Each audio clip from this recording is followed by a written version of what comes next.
Welcome to விகாத்ஸ் world. இன்றைக்கி நம்ம எல்லாரோட ஃபேவரட்டான பிளாக் ஃபாரஸ்ட் கேக்கு வீட்டிலேயே வெறும் 4 ஸ்டெப்பில் எப்படி ஈஸியாக செய்யலாம் அப்படின்றது தான் பார்க்க போகிறோம். வீடியோ போகிறதுக்கு முன்னாடி விகாத்ஸ் வேர்ல்டு சேனலை மறக்காமல் சப்ஸ்கிரைப் பண்ணிக்கிறங்க. இப்போ வாங்க வீடியோக்குள்ளே போகலாம். இப்போ கேக் டின்னை க்ரீஸ் பண்ணிக்கிடுவோம். அதுக்கு முதல்ல சுற்றி ஆயில் அப்ளை பண்ணிக்கிடுவோம்.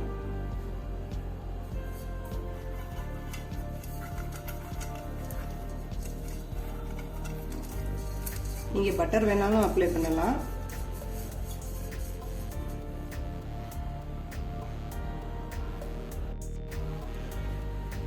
பட்டர் ஷீட்டை இந்த மோல்டுக்கு தகுந்தது மாதிரி கட் பண்ணி வச்சுருக்கேன். அதை அதில் போட்டுக்குவோம்.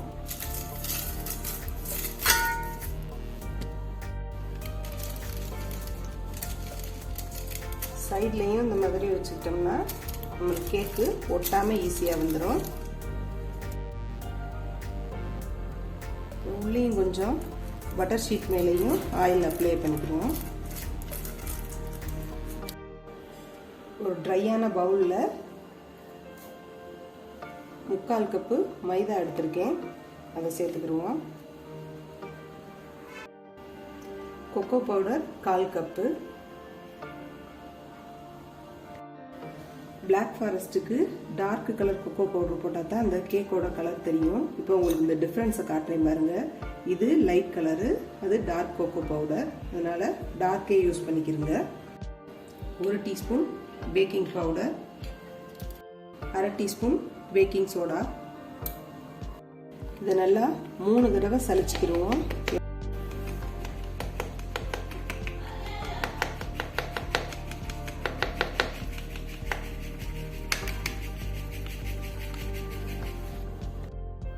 மூணு தடவை நல்லா சலிச்சு எடுத்துக்கிட்டோம். அதை ஒரு விஸ்கை வச்சு கலந்து விட்டுக்குருவோம். நல்லா கலந்து விடும்போது தான் எல்லா இன்க்ரீடியண்ட்டும் ஒன்றா சேரும். நல்ல ஈரமே இருக்கக்கூடாது. இந்த பவுல் நல்லா ட்ரையாக இருக்கணும். ஏன்னா முட்டையை சேர்த்து நம்ம பீட் பண்ணும்போது தண்ணி இருந்தது அப்படின்னு சொன்னால் அது ஃப்ளஃபியாக வராது. அதில் ஒரு 4 முட்டையை சேர்த்துக்குருவோம். Vanilla essence 1 teaspoon, 1/4 teaspoon milk essence ஊற்றிக்கிறேன். 1 பிஞ்ச் சால்ட் சேர்த்துக்கிடுவோம். இந்த முட்டையை 1 நிமிஷத்துக்கு பீட் பண்ணிக்கிடுவோம். இப்போ 1 கப் பவுடர் சுகர் எடுத்து வச்சுருக்கேன். அதை அதில் ஆட் பண்ணிக்கிட்டே பீட் பண்ணிக்கிடுவோம்.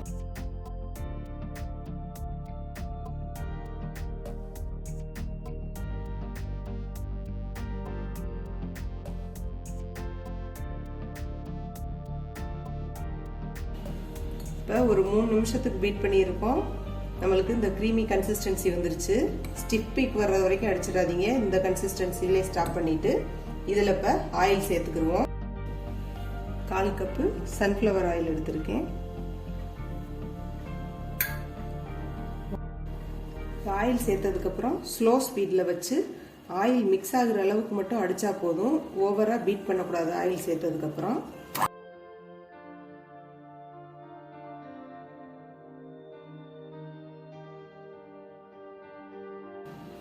இப்போ சலிச்சு வச்சுருக்க ட்ரை இன்க்ரீடியண்ட்டை இதில் கொஞ்சம் கொஞ்சமாக ஆட் பண்ண போகிறோம். ஒரு 1/2 கப்பு பால். கொஞ்சம் ரொம்ப சூடாக இருக்கக்கூடாது, அதே சமயம் ரொம்ப வார்மாகவும் இருக்கக்கூடாது. ஒரு 1/2 கப்பு பால் லைட்டான ஹாட்டாக எடுத்து வச்சுருக்கேன். அதையும் இதில் கொஞ்சம் கொஞ்சமாக ஆட் பண்ணிக்கிடுவோம்.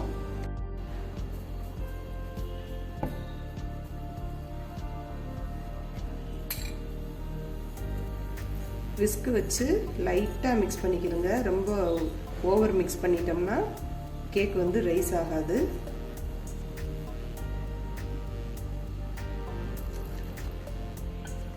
பால் ஏன் சூடாக சேர்க்கறது அப்படின்னு சொன்னால் நம்மளுக்கு அப்போ தான் அந்த கலர் டார்க் கலர் கிடைக்கும் கேக்கில். அதுக்காக பிளாக் ஃபாரஸ்ட்டுக்கு அப்படி தான் ஆட் பண்ணிக்கிறணும்.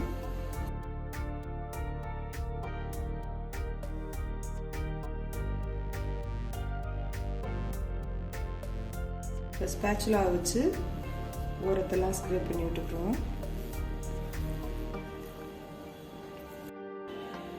இப்போ நம்ம பேட்டர் ரெடி. இது க்ரீஸ் பண்ணி வச்சுருக்க இந்த மோல்டில் சேர்த்துக்கிடலாம்.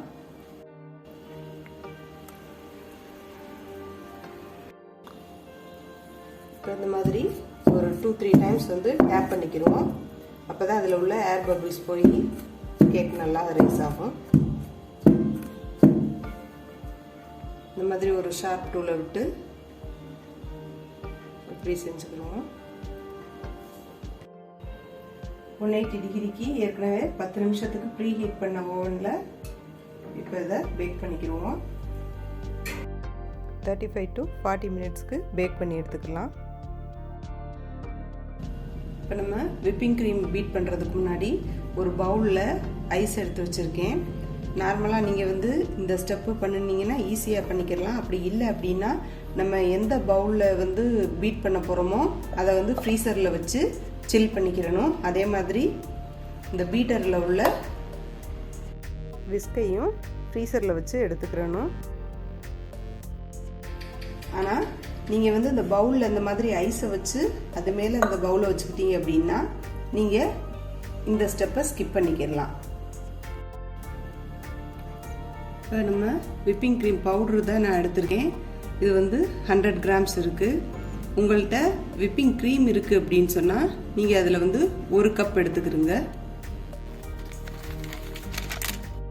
இதில் ஒரு 4 டேபிள் ஸ்பூன் பால் நல்லா ஃப்ரிட்ஜில் வச்சு கூலிங்கான பாலாக எடுத்திருக்கேன். அதை இதில் சேர்த்துக்கிடுவோம்.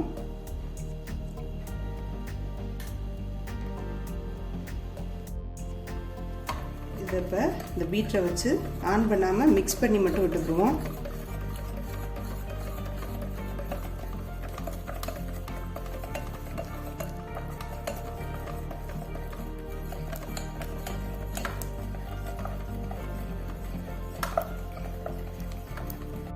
ஒவ்வொரு பிராண்டுக்கும் ஒவ்வொரு மாதிரியான பால் அளவு தேவைப்படும்.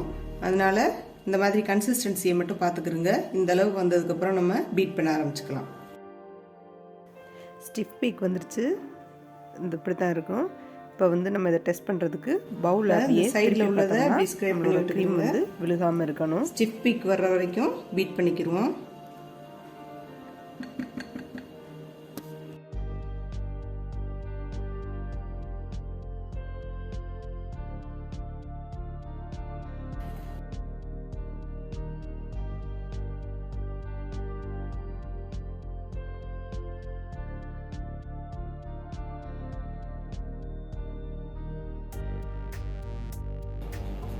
இப்போ செரி சிரப் ரெடி பண்ண போகிறோம். அதுக்கு 1 கப் தண்ணி ஊற்றிக்கிறேன்.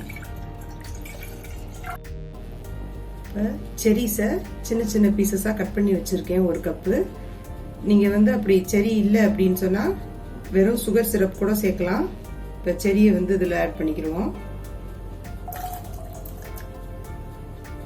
சுகர் 3 டேபிள் ஸ்பூன் ஆட் பண்ணிக்கிடுவோம். இதுக்கு பதமெல்லாம் கிடையாது, நல்லா கொதிச்சா போதும். பாயில் ஆகிற வரைக்கும் விட்டுட்டோம்னா நம்மளுக்கு செரி சிரப் ரெடி ஆயிரும். இப்போ நல்லா பாயில் ஆயிடுச்சு, இது ரெடி ஆயிடுச்சு. இப்போ இதில் உள்ள சிரப்பை தனியாக, இந்த செரியை தனியாக எடுத்துக்கிடுவோம். இப்போ இந்த செரி சிரப் தனியாக எடுத்துட்டோம். அதில் உள்ள செரிஸையும் எடுத்துட்டோம். இது வந்து கேக்கோட பேஸில் போடுறதுக்கு நம்ம யூஸ் பண்ணிக்கிடுவோம். இப்போ கேக் பேக் ஆயிடுச்சான்னு டெஸ்ட் பண்ணி பார்ப்போம்.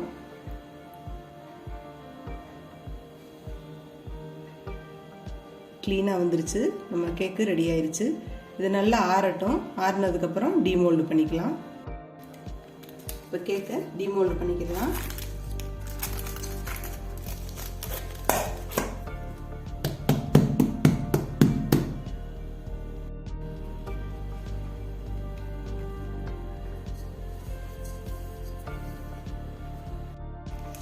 பட்டர் ஷீட்டை ரிமூவ் பண்ணிக்கிடுவோம்.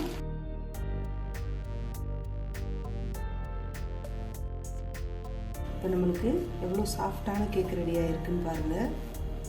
இது ஃபுல்லாக கம்ப்ளீட்டாக கூல் டவுன் ஆகணும். ஆனதுக்கப்புறம் இதை ஸ்லைஸ் பண்ணிவிட்டு நம்ம ஐசிங் பண்ண ஸ்டார்ட் பண்ணலாம்.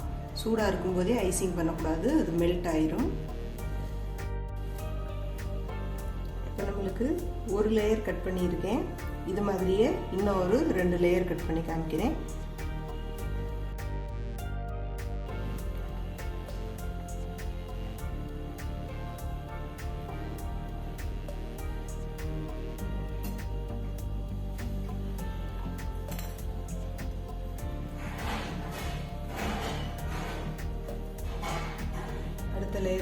பண்ணியாச்சு.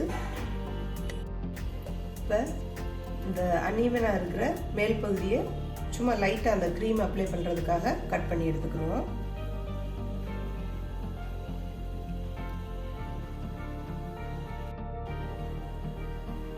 இப்போ மேலே அந்த ஹார்டான பகுதியை வந்து ட்ரிம் பண்ணி எடுத்தாச்சு. ஏன் அப்படின்னா அதை எடுத்துட்டோம் அப்படின்னா எக் ஸ்மெல் இருக்காது உங்களுக்கு.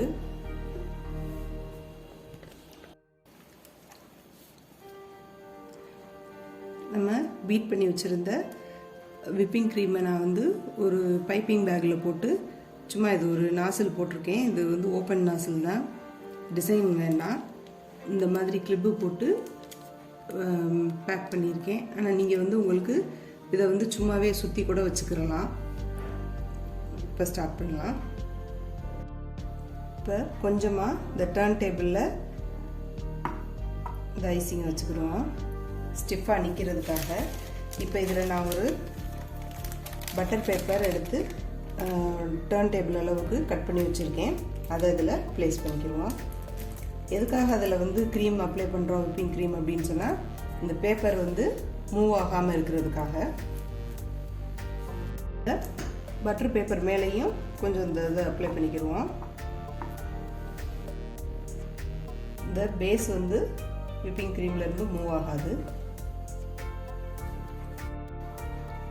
ஒரு லேயரை எடுத்து வச்சுக்கலாம்.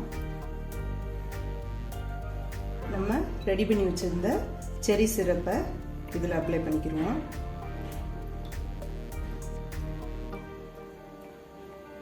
எல்லா இடமும் படுறது மாதிரி நல்லா அப்சர்வ் ஆகுற அளவுக்கு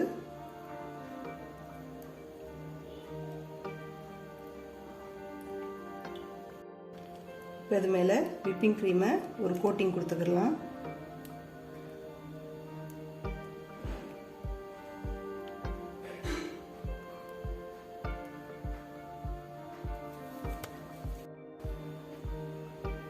இப்படி எல்லா இடத்துலையும் படுறது மாதிரி ஸ்ப்ரெட் பண்ணி விட்டுருங்க.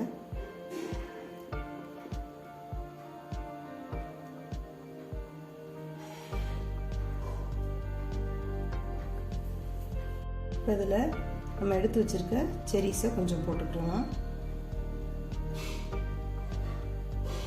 இது கடிபடும் போது நல்லா இருக்கும். நம்மளுக்கு துருவி வச்சிருந்த சாக்லேட்டை இது மேலே ஸ்ப்ரெட் பண்ணிக்கிறோம்.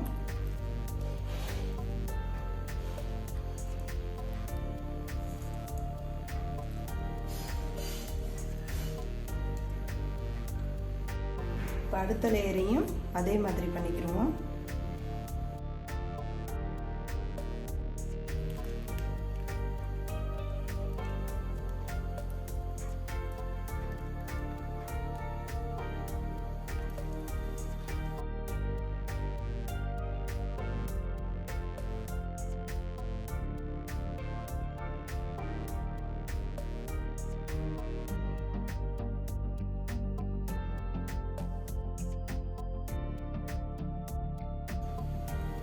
இப்போ நம்மளோட தேர்ட் லேயரை வச்சுக்கிறோம்.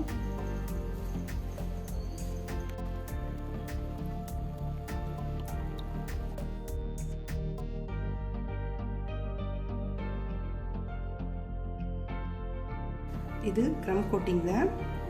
லைட்டாக கோட் பண்ணால் போதும். இதுக்கு மேலே நம்ம ஃபைனல் கோட்டிங்காக ஒன்று கொடுக்க போகிறோம்.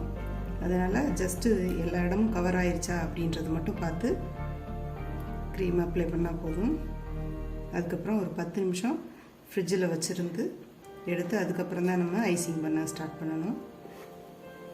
இப்போ இதை நம்ம ஃப்ரிட்ஜில் வச்சுருவோம், செட் ஆகட்டும். அதுக்கப்புறம் ஐசிங் பண்ணுவோம். இப்போ ஃப்ரிட்ஜிலேருந்து எடுத்துகிட்டு வந்துட்டோம். ஃபைனல் கோட்டிங் கொடுத்துக்கலாம்.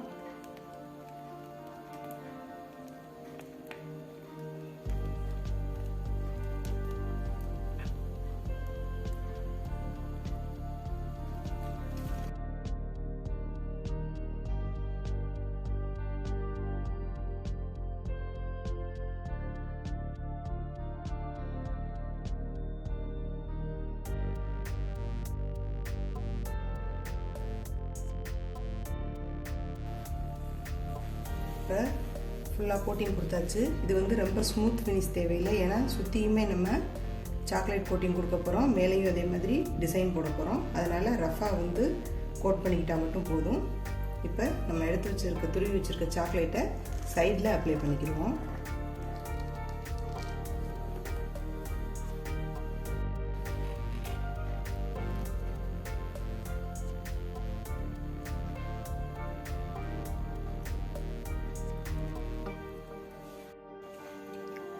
இப்போ சுற்றி சாக்லேட் கோட்டிங் கொடுத்தாச்சு. மேலே இப்போ டிசைன் போட்டுடலாம்.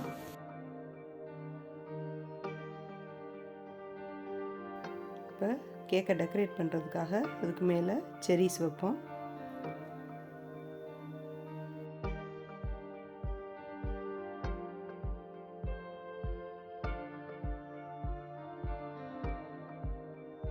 இப்போ கீழே சின்ன சின்ன டிசைன்ஸ் வச்சுக்கிடுவோம்.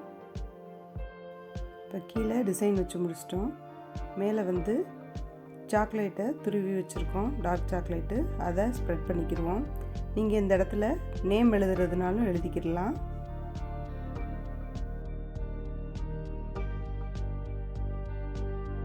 சூப்பர் சாஃப்டாக நம்மளோட பிளாக் ஃபாரஸ்ட் கேக்கு ரெடி ஆயிடுச்சு. அது பார்க்கும்போதே அவ்வளோ சாஃப்டாக இருக்குது. இதே மாதிரி நீங்களும் செஞ்சு பாருங்கள். உங்களுக்கு இந்த வீடியோ பிடிச்சிருந்துச்சுன்னா மறக்காமல் லைக் பண்ணுங்கள், கமெண்ட் பண்ணுங்கள். தேங்க்யூ.